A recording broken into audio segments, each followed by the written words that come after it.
We'll call the meeting to order. Is there a motion to open the meeting for March 19th? Motion? Second? Second. All in favor? Aye. This is an informal appearance before the board. This is CG Homes LLC, 456 and 462 Armonk Road. This is an application for a preliminary subdivision plat approval, application for a stormwater management and erosion and sedimentation control and tree removal permit for construction of a 4-lot subdivision.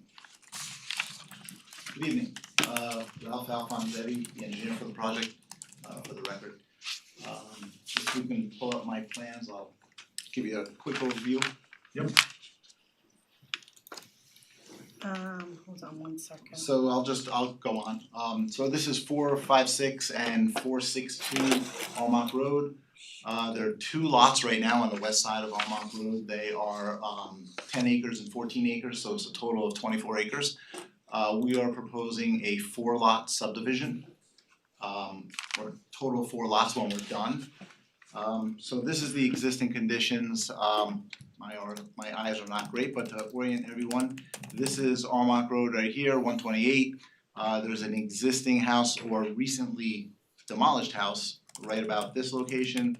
There's an existing driveway right about here. There is a wetland in this area here. The grade goes down from the road to the wetland and then back up to a plateau and then up again.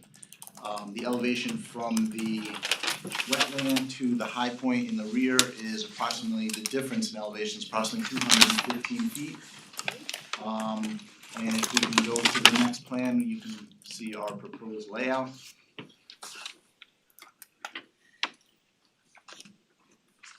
So as I said, we're proposing 4 lots.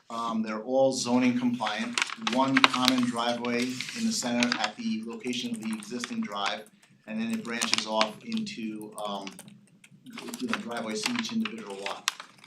We are not touching the wetland buffer or disturbing anything in the wetland buffer, which is 150 feet in that area. We have done testing with Westchester County Department of Health for the septic systems.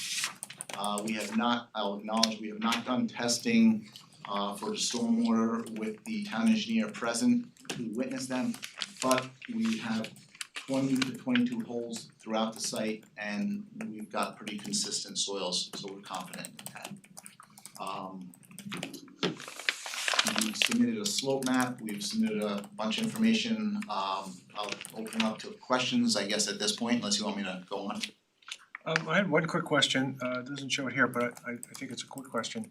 To the west, the property that adjoins your property, is that the park? It is the park, yes. So it's contiguous to your property? It is, Okay, yes. good, thanks. What were the properties beforehand? Just residential? Was the nursery to the north, page north, or was the nursery on lot 1 and 2? No, the nursery is north of us. It's not part of this property. So prior, it was just a residential piece of property? Both two both parcels? lots, yes, correct. And I noticed from the aerial, there's a lot of, there appears to be open space on it. Correct. But you know what that was before? I don't, I've looked at some older aerials and it's been open for a while, yeah. Okay. I believe the nursery, the property owner to the north did own this parcel at one point. At one point, yeah. He didn't, that was owned by Alfredo. And Alfredo's, I'm the guy right beside you. You're the guy to the south? Yeah, right there, and then Alfredo's on the other side of me, and Alfredo owned that land too. Alfredo owned this one here, Yeah, okay. So do you know if he used it as a nursery? he Can you got identify? cited for taking about $500,000 worth of gravel off it 40 years ago. I've been there 30 years, so I came in there 30 years ago, and I guess he was driving his trucks back across my property over to his nursery and then out, and the city came in and stopped it.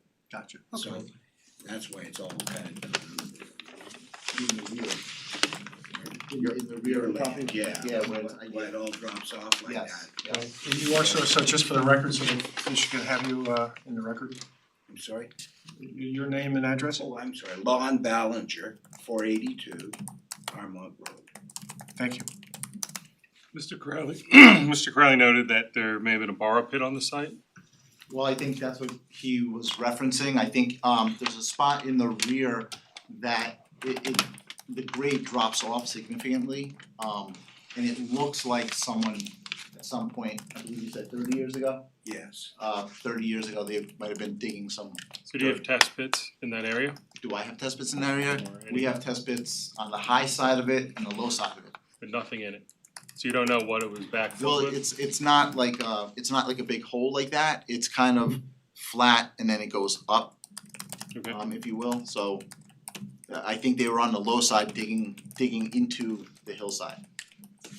One second, administratively, I should have specifically mentioned that Jeff will be serving here on this application as a alternate, but he'll be standing and can vote, et cetera. Okay, so I should have done that initially, forgot to do it.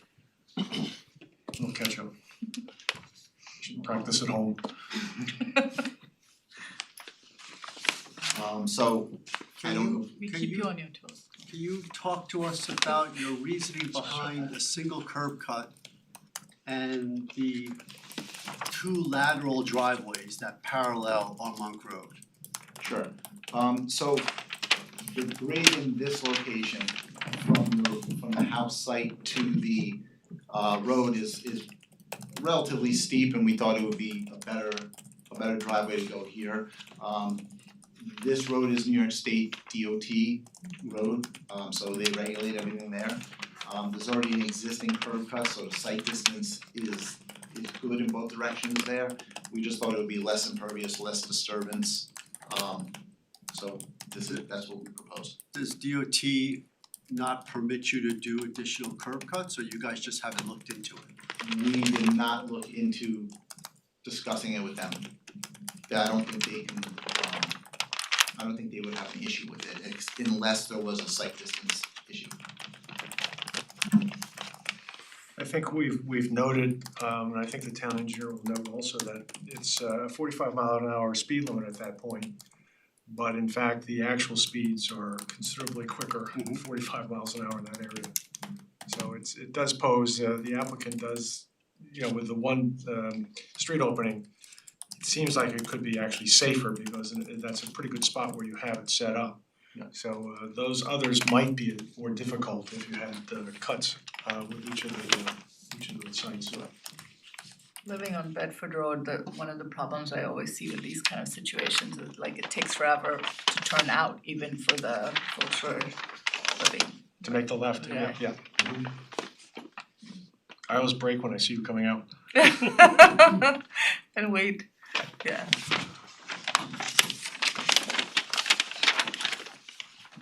So going back to the curb cut and the driveways, I'm just, thinking, you mentioned lot one is up top, correct? Yes, correct. Page one, and I think there's about a 30% grade change from the street down to the finished floor of the house, It could be, I don't know the exact number, but plus or minus. Yeah. But it was steeper than the other ones. But lot four, it's relatively flat.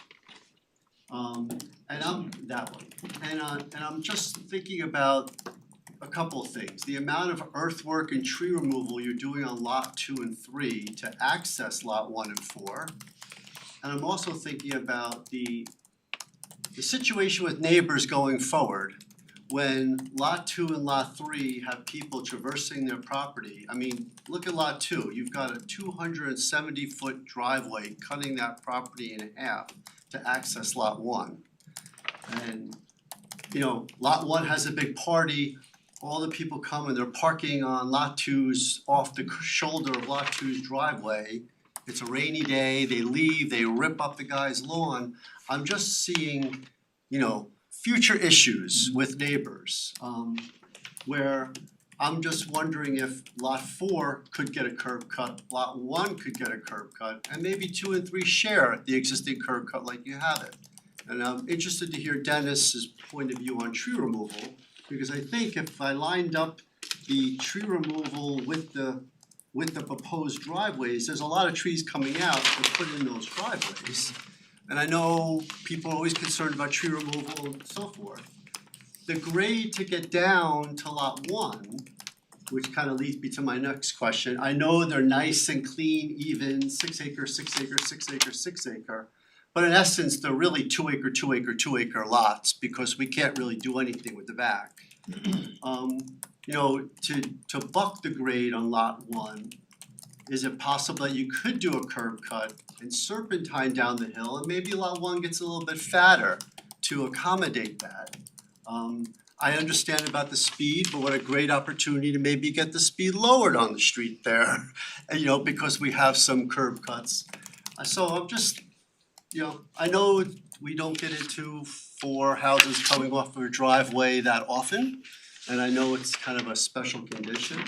But I'm just trying to think ahead with those neighbors and fights over who's maintaining the driveway properly, you know, and I see you had to do some big hammerheads at the end to get fire trucks back there, so it kind of seems like maybe more issues are starting to come up due to trying to just do one curb cut. And it is 880 feet, you know, it's almost a fifth to a sixth of a mile of frontage. I'm sure DOT could figure out a way to get 2 or 3 curb cuts on it.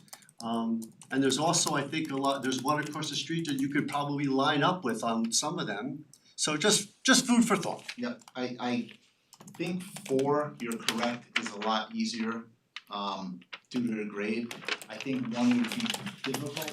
We can look at it, but I think it would be very difficult to get down there, even if we made the lot You would definitely have to you definitely have to do a little loop, but Yeah. I mean, I think your grades right now are 7% of your driveway profile. You can go steeper. Yep. I know design wise, going over 8 isn't ideal, but you could probably push that envelope if you had to, provided other members on the board agree with the way I'm going. But just something I noticed as I was looking at it. Well, one of the issues, you touch on it, is that we customarily, obviously you saw Sabrina's note, she's not here right now, but we customarily do not approve 4 homes off of these driveways like this, unless it's a conservation development. But of course, in order to look at a conservation development, we prove out a conventional. And again, we probably would not be inclined to prove out a 4-lot conventional to get to a 4-lot conservation, sort of backwards.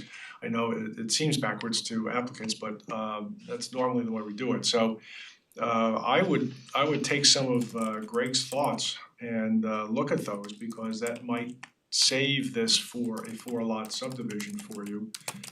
Maybe there's 4 cuts, maybe there's 3 cuts or 2 cuts, but I think there's some alternatives here that could help you. Okay.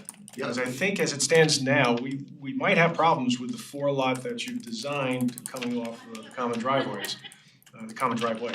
So I can't recall a single time we've ever gone with a conventional and approved something like this before.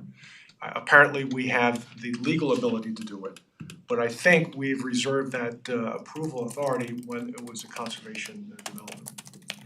Sure, we can absolutely look at it. I'm pretty confident we can eliminate or make a driveway standalone for lot 4 to lower lot. 1 we'll have to take a look at a little bit more carefully, just to see if we can get it done. It just feels like the third one, I'm assuming that's lot 3. Yeah, that certainly seems like, you have way too much going on if you're thinking about the people living there, right? You now have, they're literally sitting in the middle of, I mean, if I were to buy a house, I would be looking for the last one. So from that perspective, I agree with Greg, like the idea that people are parking along this driveway because something's going on, so at least 2 driveways, right, a shared one between every 2 would be a great idea. Or 3 would be ideal. I agree with that.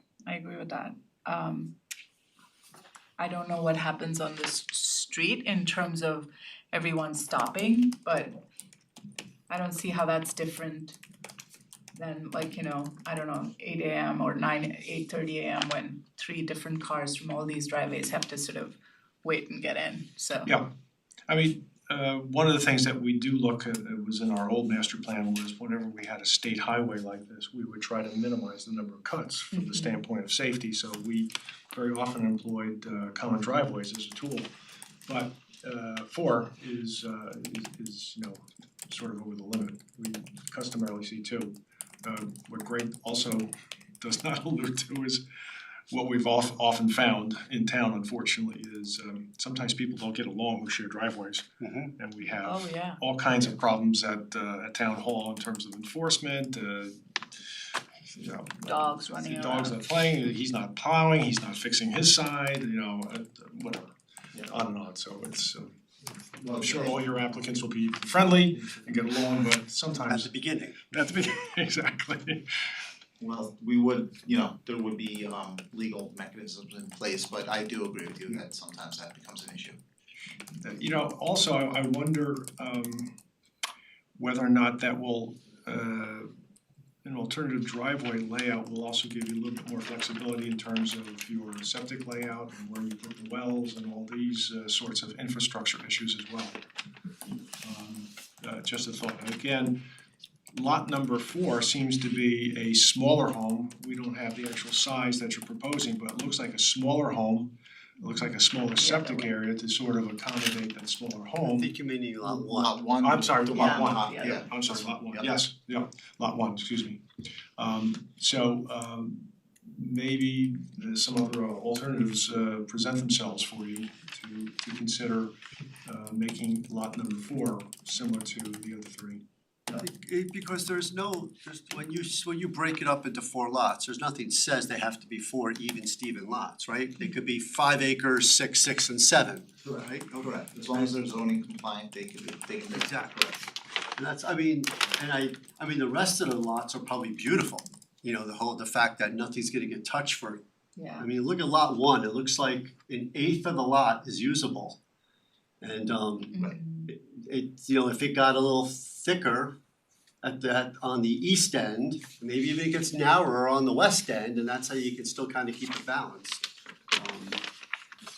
Because this, on paper, we all understand the nice clean parallel lines, but once everyone's living there 10 years, no one's gonna really, you know. What if these guys decide to turn it into a big junkyard like the one next door? Well, that would not be compliant with zoning. Yeah. As Why is that other guy well, my compliant with zoning? understanding is that there have been over the years a number of issues, enforcement issues at that other location. I don't know the status now, we don't enforce, but Well, it wasn't even a nursery until I about know that, 15 years yep, ago, yep. and then it became, have you seen it? yes, I listen to that every morning. Yep. And then Alfredo gets me on the other side. no, I fully understand, yes. And it, my understanding is it kind of grew without permit and Well, just, it's like there's no one here, it's a waste, it's kind of a wasteland over there except for my nice house. Yep. But it's just been left to wreck and ruin for years. I'm very thankful these guys are coming in and doing something good with it. And you're on the south side? Yes. But I've always been curious as to why. I put in complaints about it and didn't get much back from it. well, there have been complaints on both sides, you know, the north as well as the south Yes. for operations. But you know, it's just like gets left because I'm the only guy that ever said anything, and I just, after 30 years, I'm done, you know? Again, certainly understand it and sympathetic to it, and I understand because I've seen some of the correspondence back and forth. And in fact, I was speaking with the town engineer before, and informally, he told me about some of the stories where they even went for enforcement, you know, at night to catch some of the stuff that was going on. Yeah. So we those of us who have been around will know the history on both these sites, and it's not clean. No, but is there, I always thought it was like that because it was kind of like nobody was there to complain except me and, Yeah. you know, I remember old Gabby Rosenfeld, he got tired of listening to me. And you know, So I am thankful that these folks are coming in and making some sense of it, but I do think, I don't know, I mean, you look at that situation, that's a major league operation that man's now running in the, you know, the one right beside you to the north of you. Is that the one with the house in the back, like down in the Yeah, valley? that was just a little house like mine at one time, Yep. and it became that. Well, I think one of the issues that even you may have with your application is, you may ask for some sort of remedy, but you know, the stockpile is drawn right here, it's up against your property. I mean, there's no setback, there's no nothing here. So frankly, lot number one is somewhat compromised by the neighbors' activities. It is. We're gonna have to heavily landscape that edge, I mean, and Right, and perhaps even petition the town in terms of making sure that those are the sideline setbacks, and it'd be interesting if you ever looked at and saw what the permits were or might be or aren't for that location. I am not.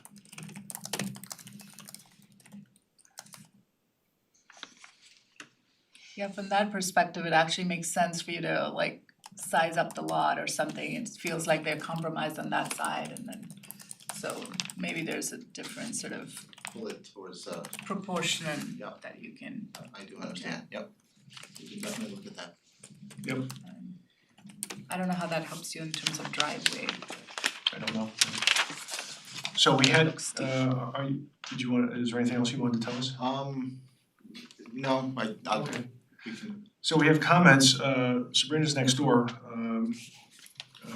with people who command the paycheck, so she's there. so she's in the right spot. She's exactly right, rather than wasting your time here with us, she's next door.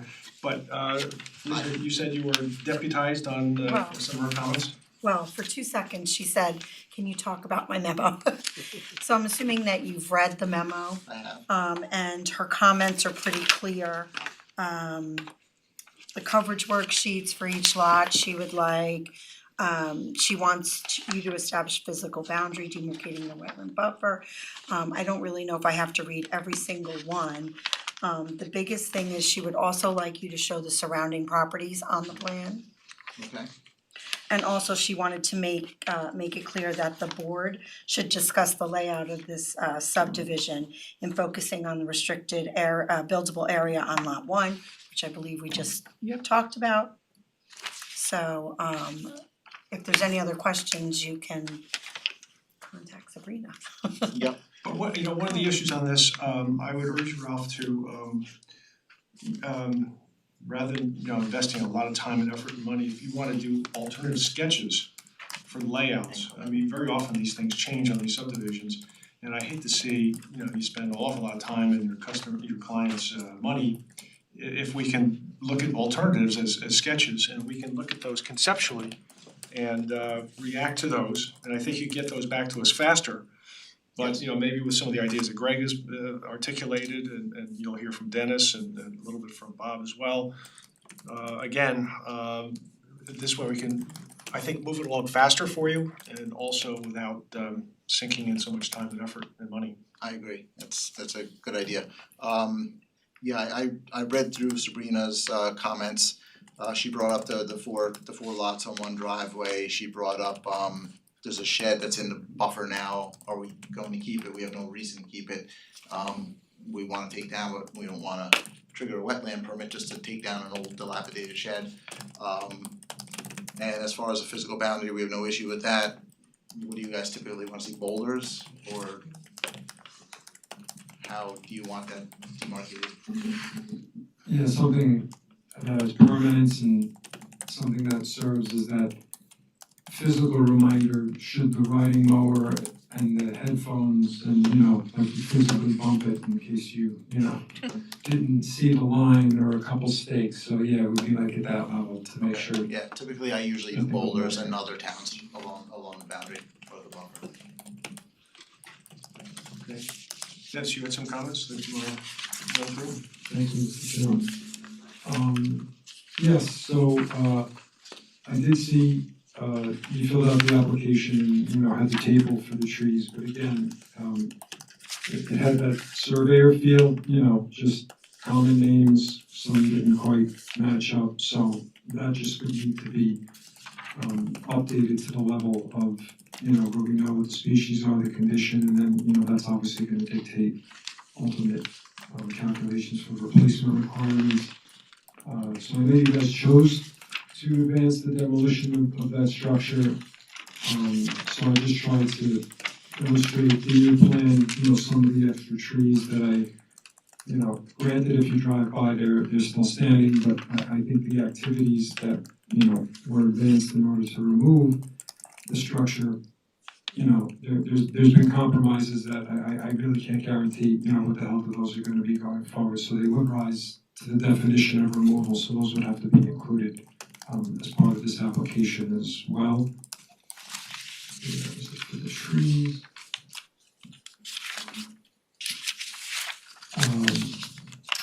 Right, so I gave Mr. Alfonsetti on the way in, I happen to have a copy of that Phase 1A Cultural Resources Assessment for the property that is across the way and south just a bit, because I know that had to be checked off on the EAF form, but I believe that is the reference as to why that had to be checked off. I'm not sure that there's going to be any resources potentially on the property or not.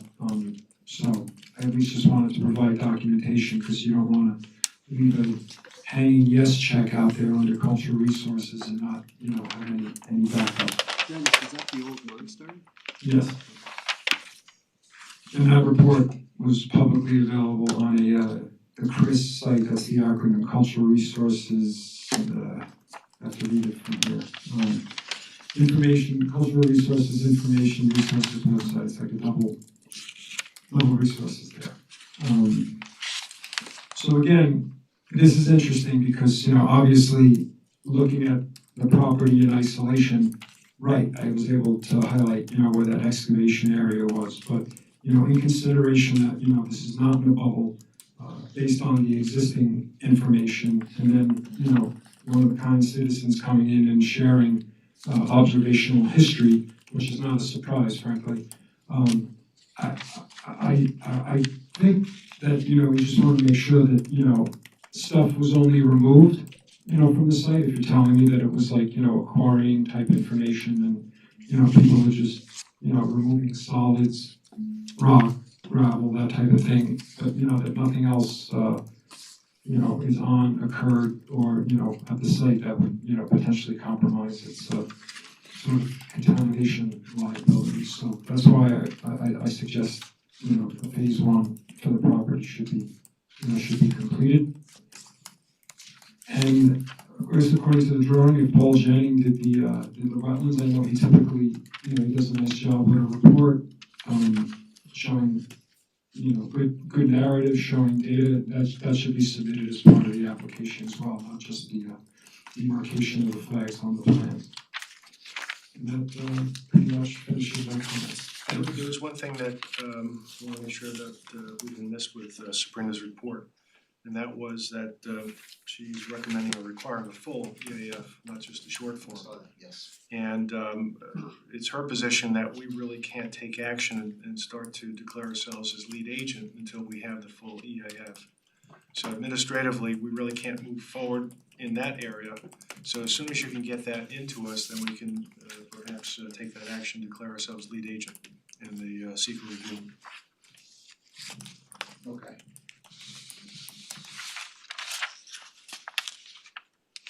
Okay, that's fine. Just to touch on something Dennis mentioned, for the phase 1, like I said, we did 20 to 22 holes throughout the property, deep test holes. We went down 7-8 feet on every hole. We didn't dig up or find anything unusual. It was sandy, gravelly soil. Is it a requirement that we do phase 1 or? As someone that's done environmental cleanup, I asked you if you had any holes in that area and you said no. I would go out and see if there's anything besides, virgin soil or rock fill out there. That'd be my suggestion. I don't think we can require them to do a phase one. It's, I don't know, I guess we don't have the full EF, so we don't really know. But depending upon what we see on that, we might be able to require it. I think, Jeff, you raise a good issue. Prudence would dictate that you might wanna do it, given the history of some of these parcels. And you know, there's no public water out there, so you're dealing with wells. You know, I hate to see something, when you're 3/4 of the way through and all of a sudden there's a problem discovered. So I think Jeff's suggestion is prudent. I don't know if it really is a requirement at this point, but I think it would make good sense.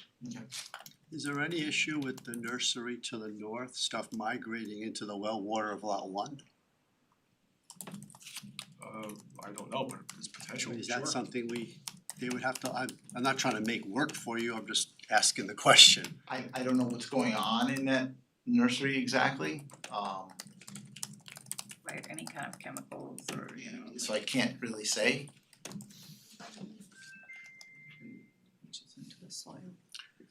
maybe if it gets down into the groundwater, it could be flowing all the way south. Yep. I mean, or whatever way groundwater's flowing. Actually flows north there, I think. It's gonna go down into the Goes well out to in the the Kisco north. River eventually. Yeah. Yes, Into the correct. New York City watershed. Yep. Which has been a problem for other applications on this property in the past. So it's not the first time we've seen it, so again, I think it would make good sense to do it just as a precaution. Makes sense. Something else, what was it? So this eventually flows to watershed property? Oh, that's, yes, Sabrina Yeah, mentioned DEC, okay. Yes. So it flows up to the, So it's going north and west. yes, so eventually goes into the Kisco River.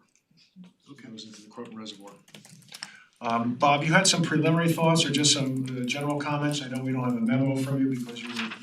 Yeah, I didn't have the opportunity to do a full review. I was on vacation in South Carolina last week, but I felt, due to the reasons as mentioned, that I'll wait till this layout gets more refined, based on what the planning board wants to see with the stormwater. Once that's more refined to a certain point, I will do a full technical review on the SWIP.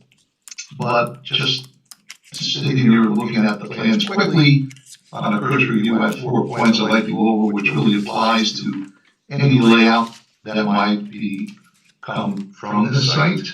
One of them is the driveways that you have profiles on, Ralph. Anytime the driveway grade exceeds a 6% differential, the vertical curb's length must be a minimum 100 feet. You have 50, so you have to increase that. That's one item. That's based on 6420 F8.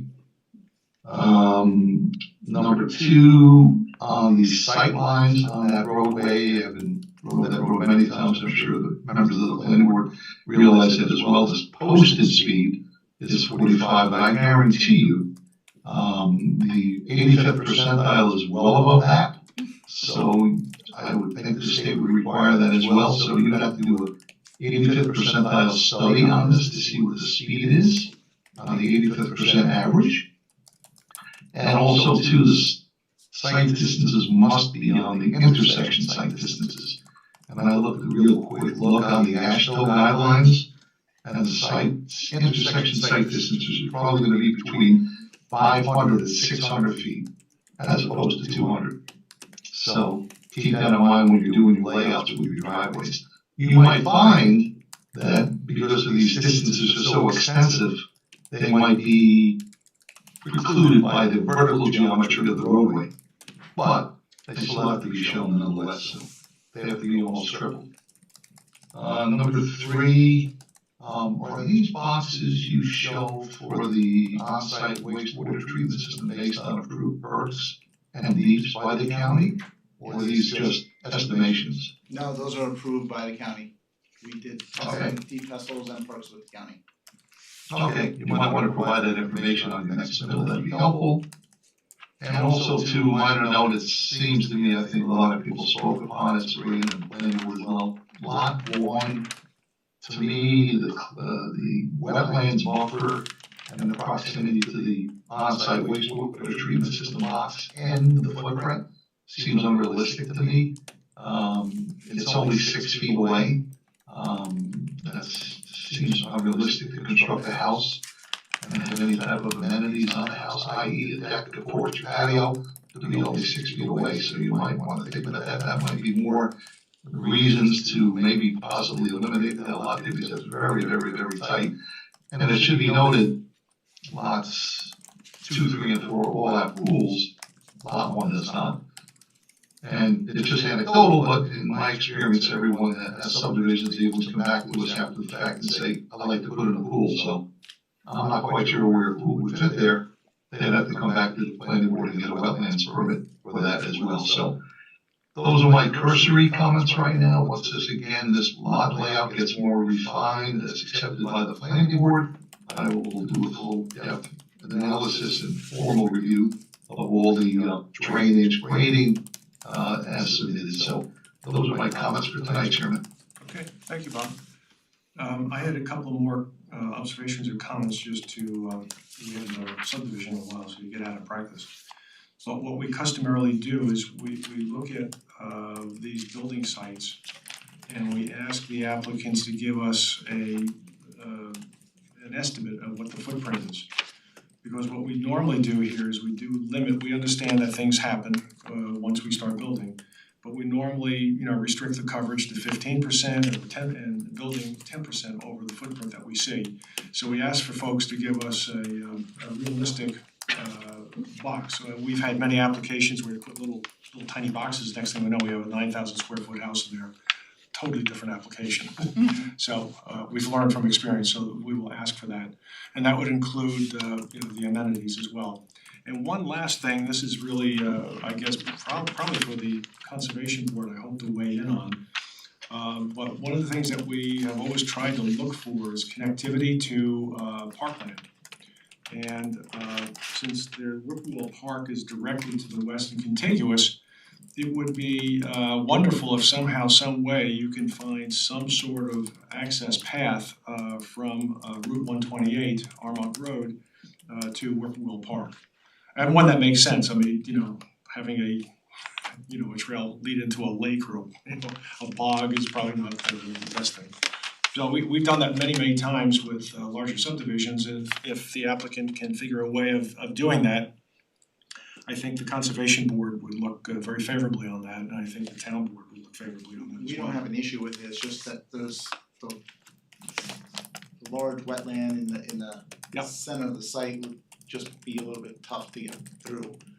But we don't really have an issue of it. There's also a 215-foot grade change from the Yep. wetland up to the park area, which, Is the back of the Scrabble. site completely landlocked?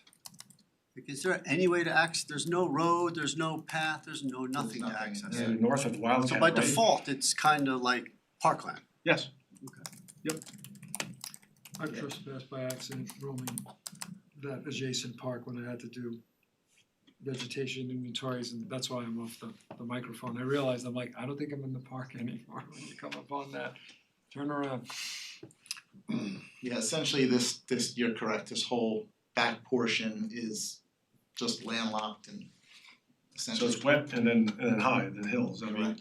so Dennis, we leave it to you to figure out how you want to have And I'm stepping assuming- stones for a trail, I'm assuming the parcels to the south and the parcels to the north, that wetland continues. yes. So they have the same Yes. same issue.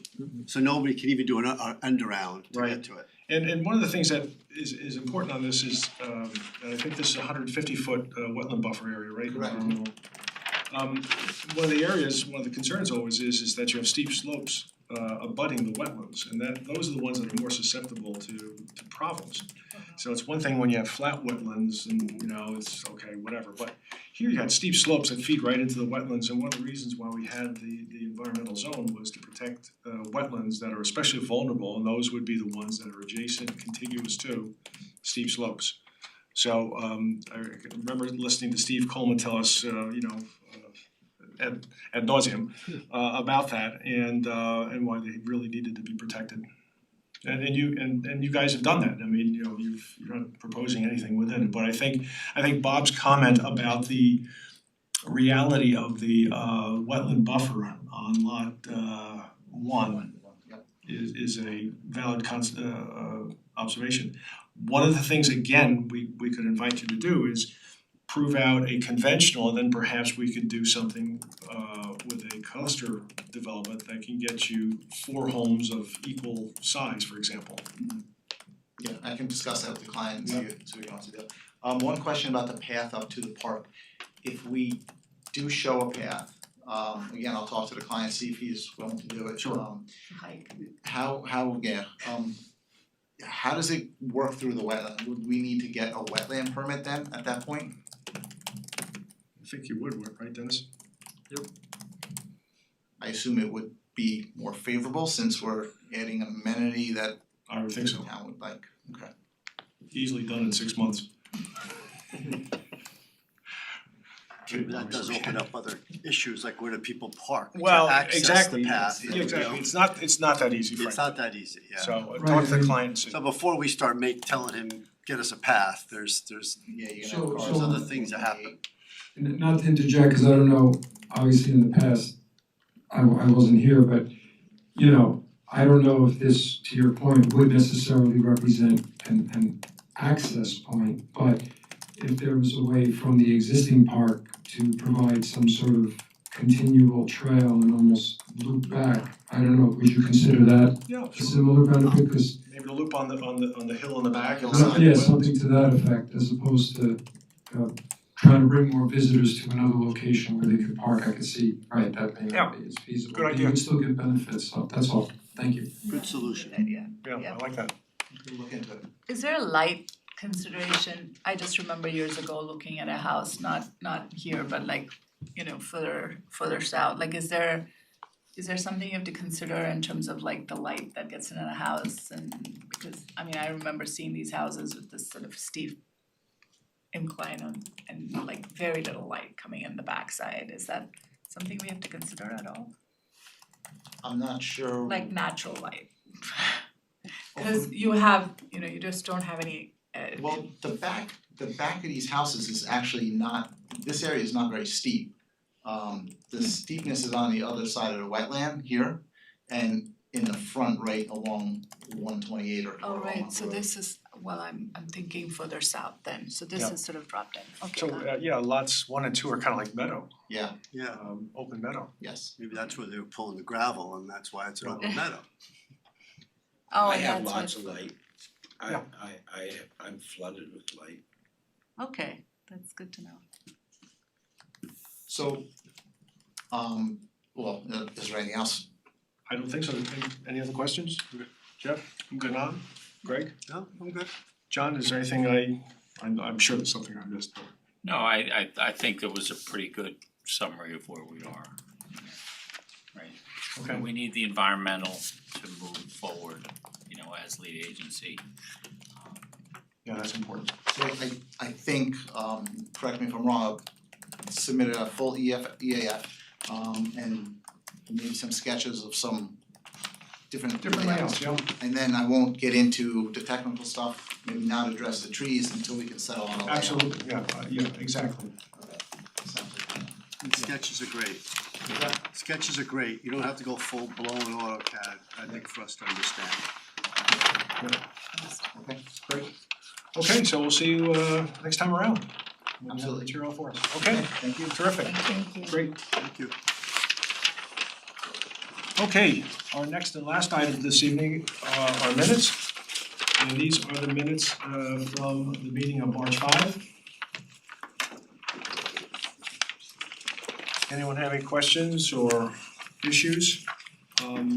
Council will tell you that you can vote on the minutes if you've read through the minutes or, you know about the meeting and feel comfortable and wanna approve them because I guess the only ones present, Jeff, you were here for that? Yep. You're, yeah. And Eldad Khan, so No, I don't have. if you wanna vote for him, you I can. was not present, so I don't feel comfortable voting for it. Okay. Anyway, I don't any know. changes, any corrections? I think it was correct. Okay, is there a motion then to adopt the minutes of March 5? Motion to adopt? Second, Second. all in favor? Aye. And one recusal. Recusal. Okay, great. I think we're all set then, unless there's anything else, which I'm unaware of, is there a motion to close the meeting? Motion? Second? Second? All in favor? Aye. Aye, Aye. excellent, great, thank you.